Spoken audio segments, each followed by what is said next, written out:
Hello everyone, welcome to you all in my class. Today we will going to discuss the topic chemical equation and this topic is belongs to class 10. Class 10वीं के का यह topic है जिसका नाम है रासायनिक समीकरण। रासायनिक समीकरण को समझने के लिए हमें सबसे पहले ये जानना पड़ेगा कि रासायनिक समीकरण किससे रिलेट करता है, किससे संबंधित है। तो ये किससे संबंधित है? केमिकल रिएक्शन से संबंधित है। केमिकल रिएक्शन मतलब रासायनिक अभिक्रिया से संबंधित है। कैसे कि मतलब रासायनिक समीकरण यानी केमिकल इक्वेशन एक शॉर्ट हैंड मेथड होता है केमिकल रिएक्शन को रिप्रेजेंट करने का, और जिसमें हम फॉर्मूला और सैम्पल्स को क्या करते हैं, यूज करते हैं। मतलब कि क्या it is the short term method to represent the formulas and the samples of reactant and the product. That means कि केमिकल रिएक्शन अगर हम बता रहे हैं तो उसमें हमारा एक रिएक्टेंट वाला पार्ट रहेगा और एक प्रोडक्ट वाला पार्ट रहेगा। तो LHS और RHS दो भाग होते हैं इसके केमिकल इक्वेशन के।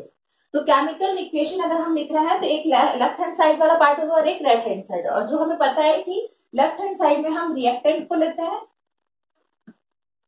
और राइट हैंड साइड में हम प्रोडक्ट को लेते हैं। तो रिएक्टेंट और प्रोडक्ट इनके बीच में एक एरो होता है, जो एरो हमें ये बताता है कि रिएक्शन किस साइड से किस साइड की ओर हो रहा है। मतलब हमने किन दो चीजों को मिलाया तो हमें कौन सा प्रोडक्ट मिला। हमको ये चीज कौन बताता है? केमिकल इक्वेशन बताता है कि हमें कौन से दो चीजों को मिलाना है तो हमको उसका प्रोडक्ट क्या मिलेगा। मतलब केमिकल रिएक्शन जो हम देख रहे हैं, ऑब्जर्व कर रहे हैं, उसमें हमने कौन से दो रिएक्टेंट यूज किए जिसके रिएक्शन का रिजल्टेंट के रूप में हमें क्या मिला? एक नया प्रोडक्ट मिला जिसका केमिकल कंपोजिशन उससे बिल्कुल चेंज था, जिसमें केमिकल रिएक्शन हुआ। क्लियर? तो फॉर एग्जांपल अगर हम लें कि हम एक एग्जांपल लें कि नाइट्रोजन गैस है और हाइड्रोजन गैस है, इन दोनों का रिएक्शन कराया हमने और हमें मिला अमोनिया। क्लियर? तो एक सबसे सिंपल हम एक केमिकल इक्वेशन देखते हैं कि हमने नाइट्रोजन और हाइड्रोजन को रिएक्शन कराया और हमें क्या मिला? अमोनिया।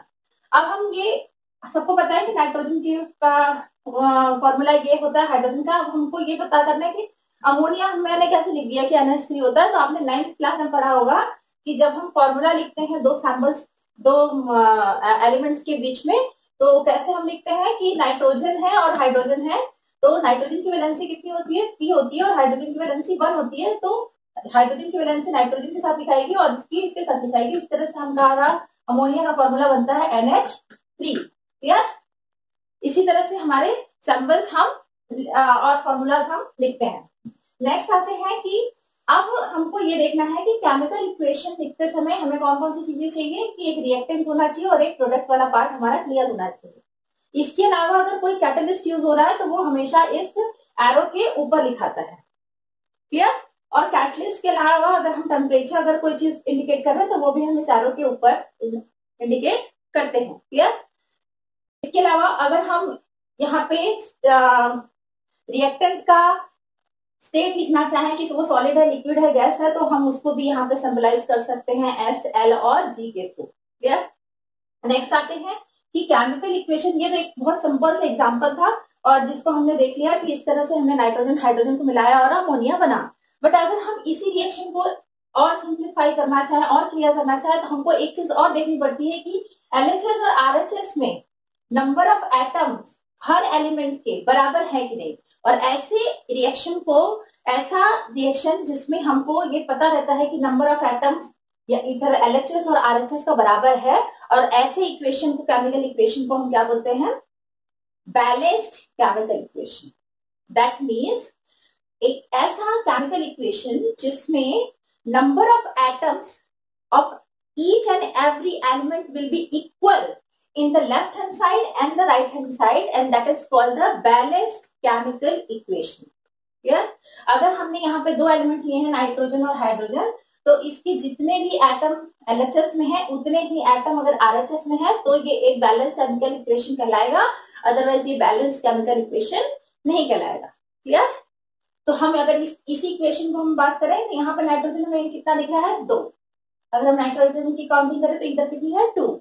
तो हमको इधर अगर हमको नाइट्रोजन की को बैलेंस करना है तो हम कभी भी नाइट्रोजन का 2 इधर नहीं लिखेंगे, ये रॉन्ग हो जाएगा, इट विल बी रॉन्ग। तो हम कभी भी इसको इधर नहीं लिखेंगे, कहाँ लिखेंगे, बिल्कुल आगे, क्योंकि अमोनिया का फॉर्मूला हम डिस्टर्ब नहीं कर सकते, हम हमेशा 2 यहाँ लिखेंगे।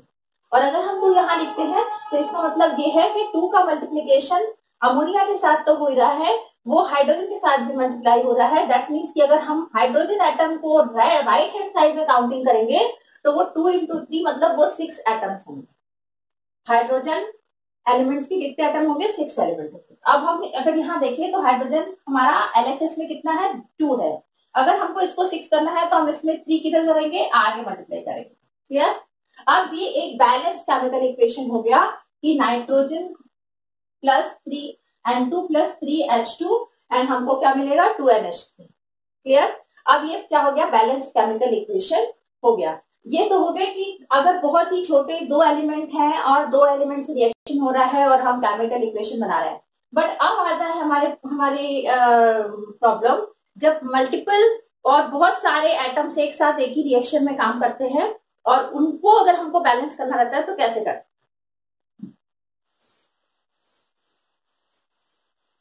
तो नेक्स्ट हम आते हैं कि balanced how to balance the chemical, balanced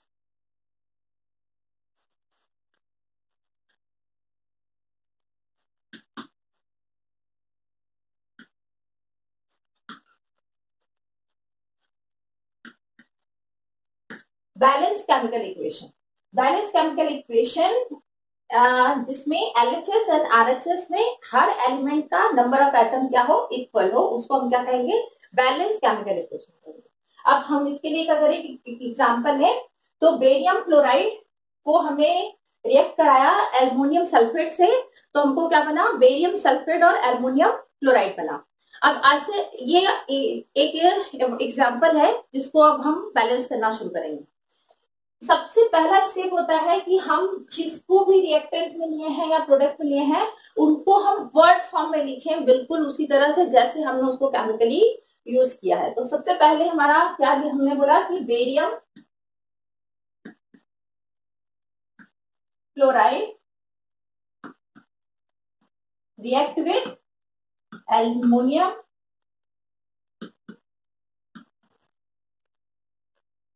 sulphate,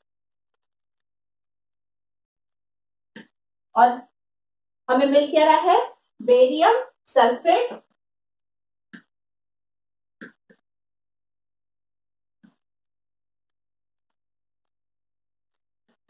plus aluminium chloride.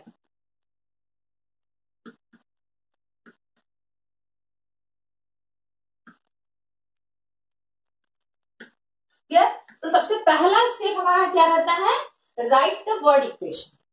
First step होता है हमारा राइट द वर्ड इक्वेशन, ये हमारा फर्स्ट स्टेप होगा। कोई भी बैलेंस केमिकल रिएक्शन करना है हमें तो हमारा सबसे पहला काम होता है कि रिएक्टेंट को एज इट इज और प्रोडक्ट को एज इट इज हम वर्ड के फॉर्म में लिख लें। आपको बिल्कुल एक सीक्वेंस में लिखेंगे। क्लियर। नेक्स्ट आएगा, ये हमारा फर्स्ट स्टेप होगा। सेकेंड स्टेप हमारा होता है कि अब इन वर्ड इक्वेशन को हम रिप्लेस करेंगे इनके फॉर्मूले से। जैसे बेरियम क्लोराइड का फॉर्मूला क्या होता है, BaCl2। एल्युमिनियम सल्फेट का फॉर्मूला होता है Al2SO4 का साइज। अब हमको यही पूछेंगे कि ये फटाफट आप फॉर्मूला मैम आप कैसे लिख रहे हैं, तो आपने 9th क्लास में पढ़ा होगा कि अभी भी मैंने बताया था आपको कि हम वैलेंसी एक्सचेंज करके लिखते हैं तो हमारा फॉर्मूला बनता है। जैसे ये एग्जांपल कैसे बना कि एल्युमिनियम की वैलेंसी 3 होती है, सल्फेट की वैलेंसी 2 होती है, तो एल्युमिनियम और सल्फेट का फॉर्मूला जब बनेगा तो एल्युमिनियम की वैलेंसी सल्फेट के साथ और सल्फेट की वैलेंसी एल्युमिनियम के साथ, इस तरह से हमारे पास एल्युमिनियम सल्फेट का फॉर्मूला बना। और बेरियम क्लोराइड का भी सेम है, क्लोरीन की वैलेंसी 1 होती है, बेरियम की वैलेंसी 2 होती है, तो BaCl2 इसका फॉर्मूला होगा। उसी तरह हम आगे चलें प्रोडक्ट की तरफ, तो हमारा प्रोडक्ट बन रहा है बेरियम सल्फेट, तो बेरियम की भी वैलेंसी 2 और सल्फेट की भी 2, इसका हो जाएगा आपका BaSO4। उसके बाद आते हैं एल्युमिनियम क्लोराइड, तो एल्युमिनियम की वैलेंसी मैंने कहा था 3 होती है, क्लोरीन की 1 होती है, तो उसका हो जाएगा फॉर्मूला AlCl3। अमोनियम की वैलेंसी इसके साथ और क्लोरीन की वैलेंसी इसके साथ दिखाई। तो ये हमारे पास फॉर्मूला बन गया। इसको हम बोलते हैं right the equation in word equation will be transform into the skeletal form of the equation. ये स्केलेटल कहलाता है कि एक तो ढांचा है किसका, केमिकल इक्वेशन का, ठीक है। तो स्केलेटल इक्वेशन इसको हम बोलते हैं। स्केलेटल इक्वेशन के बाद हमारा ये संरचना बन जाती है, एक तो स्केलेटन बन जाता है। अब हम इसको बैलेंसिंग स्टार्ट करते हैं, जो हमारा थर्ड स्टेप होता है कि बैलेंसिंग हम स्टार्ट करते हैं। बैलेंसिंग स्टार्ट करने के लिए थर्ड हमारा पॉइंट रहता है कि चूज द बिगेस्ट फॉर्मूला। इस पूरे पार्ट में चाहे रिएक्टेंट की तरफ हो चाहे प्रोडक्ट की तरफ हो, जो सबसे बिगेस्ट फॉर्मूला है उसी को हम चूज करेंगे सबसे पहले बैलेंस करने के लिए। अब जैसे एग्जांपल अगर हम कैसे देखेंगे कि कौन सा फॉर्मूला सबसे बिगेस्ट है, तो हम नंबर ऑफ एटम्स गिन लेते हैं। बेरियम का 1 और क्लोरीन का 2, कितने हो गए 1 + 2, टोटल कितने इसके पास 3। यहाँ पे क्लोरीन का 2, सल्फेट 3 और ऑक्सीजन अगर हम करेंगे तो बॉक्स के बाहर जो होता है उससे मल्टीप्लाई होता है, तो 4 3 जा 12, टोटल कितने हो गए 70। क्लियर। नेक्स्ट आते हैं यहाँ पे बेरियम का 1, सल्फेट का 1 और ऑक्सीजन का 4, तो टोटल कितने हो गए 6। यहाँ पे आते हैं अल्मोनियम का 1 और क्लोरीन के 3, तो टोटल मेरा कितने हो गए 4। अब हमको यहाँ पे देख के समझ में आ रहा है कि हमारा जो सबसे बिगेस्ट फॉर्मूला है वो किसका है, एल्युमिनियम सल्फेट का। मतलब ये फॉर्मूला हमको लेना है सबसे पहले बैलेंसिंग के लिए। क्लियर। तो सबसे पहला हमारा बिगेस्ट फॉर्मूला हमने थर्ड स्टेप में किसको चूज किया, एल्युमिनियम सल्फेट को।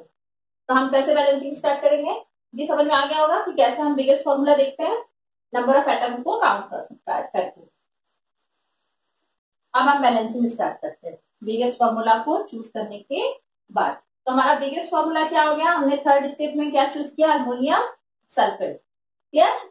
अब एल्युमिनियम सल्फेट के जितने भी एलिमेंट्स हैं उनको हम LHS और RHS के थ्रू अलग अलग लिखेंगे।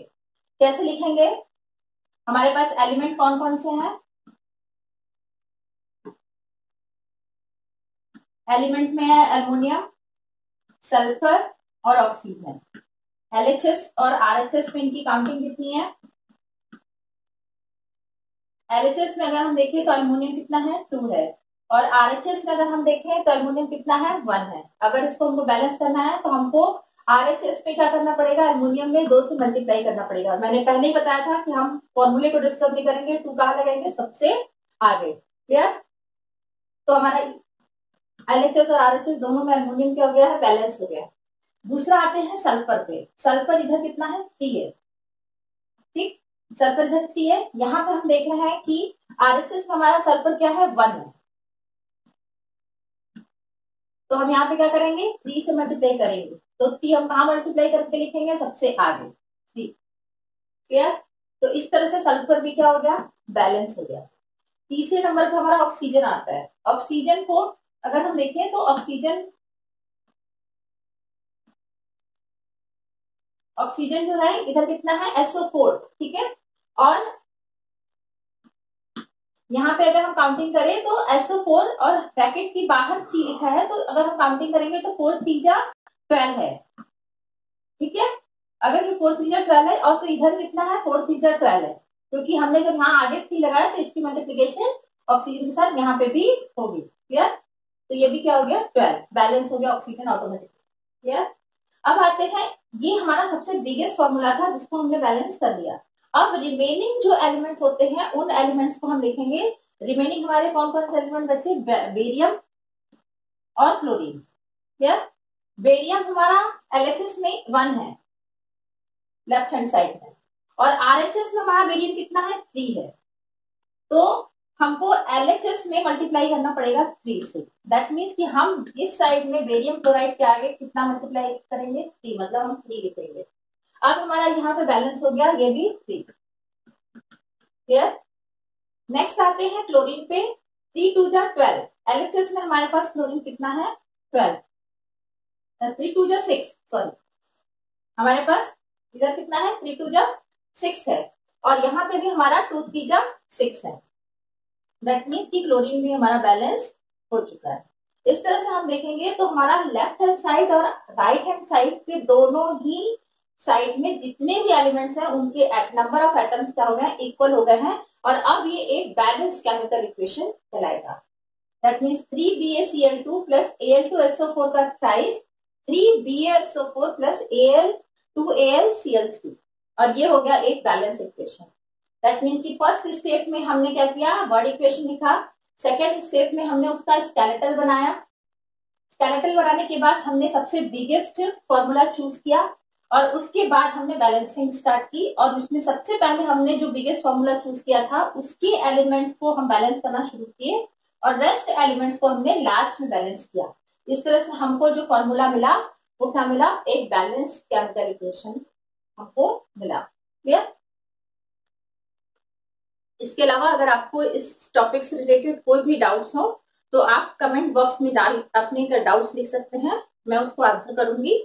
और अगर आपको ये वीडियो पसंद आया हो और समझ में आया हो तो आप इसको सब्सक्राइब कीजिए और लाइक कीजिए। Thank you, have a nice day.